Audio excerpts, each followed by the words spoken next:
When you see a miniature space like a diorama, for instance, I think that your head automatically leaps into it and explores it before you're confronted with the issues that are there. My name is Jude Griebel. I'm an artist working predominantly in drawing and sculpture.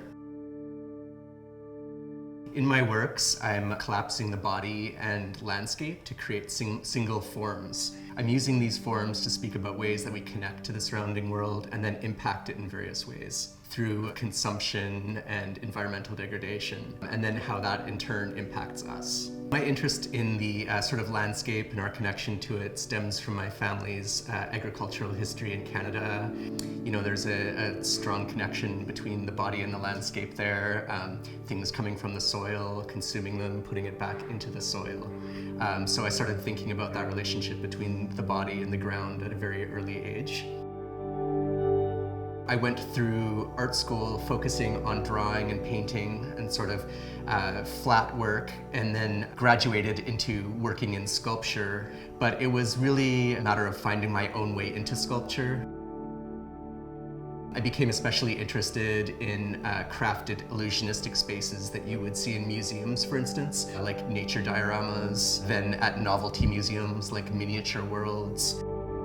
To look at today's landscapes, how would these figures be looking or feeling?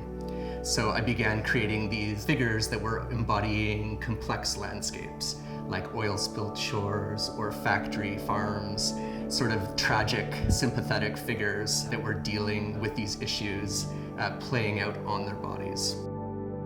So when you see my work, it's these bodies that have these sort of complex landscapes on their surfaces, and using the miniature and diorama in the work has been a really important access point for people to sort of confront these larger issues.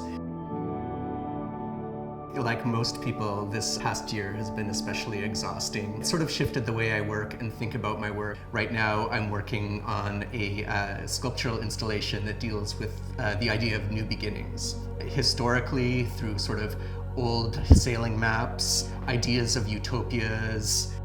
And so in my work, these various hybrid creatures, they're based on bed bugs and dandelions and common silverfish.